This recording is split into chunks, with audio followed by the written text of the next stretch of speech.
सुप्रभात स्टूडेंट्स।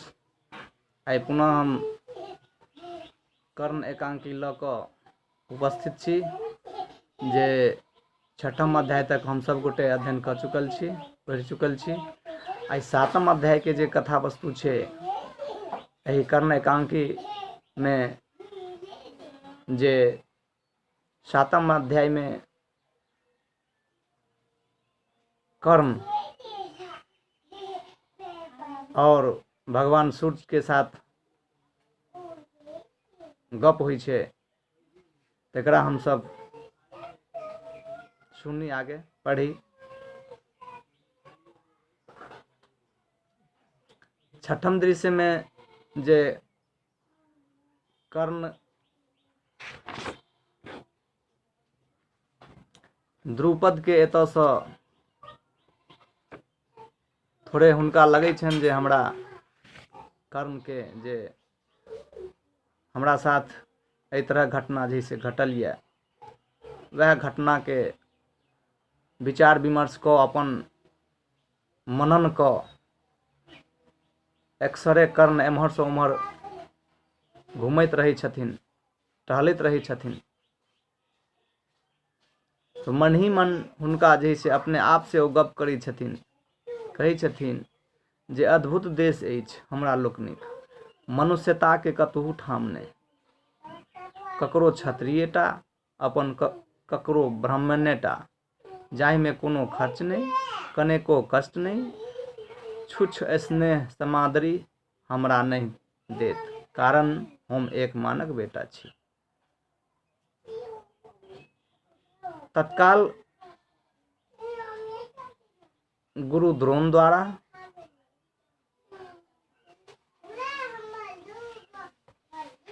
भगवान परशुराम द्वारा और राजा द्रुपद के द्वारा जे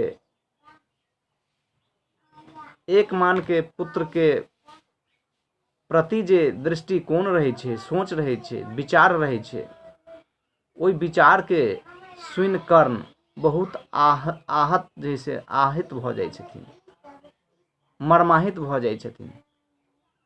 तैं ओ जैसे इम्हर उम्हर टहलैत अपने आप से गप करी छथिन,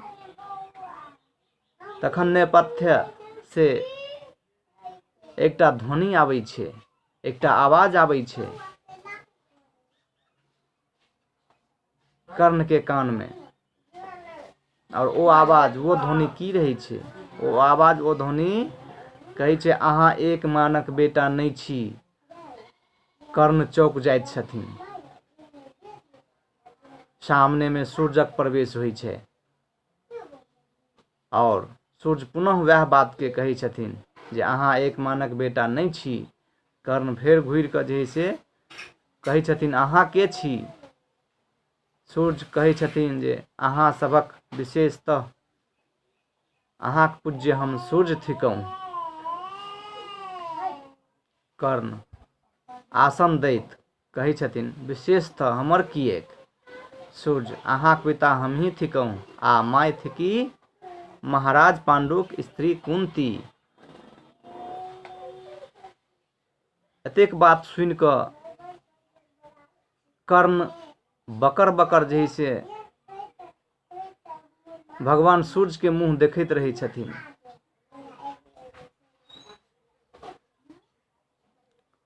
फेर सूर्य कहै छथिन जे हम सत्य कहै छी, अहाँक जन्मक समय धरि कुंती कुमारिये छलीह, तें अहाँक मोह छोड़ऽ पड़लनि।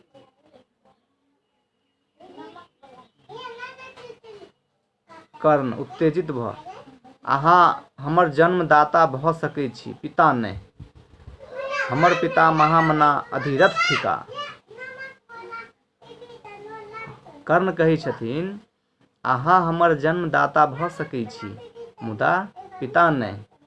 पिता तो हमर छथि महामना अधिरथ ने। सूर्य फेर कहै छथिन हाँ हाँ अहाँ बेस कहै छी, पिता तो पोसनिहारे कहा सकैत छै। कर्ण विरक्त स्वर में अहाँ हमर पिता के अपमानित करऽ किएक आयल छी? कि अहाँके बुझि पड़ैत जे हमरा एक मानक बेटा होयबामे लाज होइत अछि आ अहाँके बेटा बनि कऽ गौरवे फूलि उठब। सूर्य फेर कहै छथिन, नहि से बात नहि, सूचित करब उचित बुझल तेँ अयलहुँ यऽ। कर्ण घृणापूर्वक, राखू अपन जातिक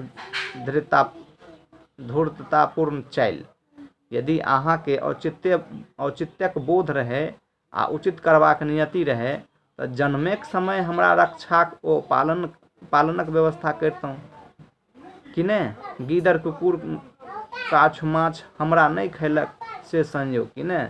कतऽ चलि गेल छल औचित्य विचार? एतेक बात कहलाके बाद सूर्य भगवान कहै छथिन, से त्रुटि अवश्य भेल, परंच व्यवस्थाक उल्लंघन कोना कयल जायत, हम आशीर्वाद देब आयल छी।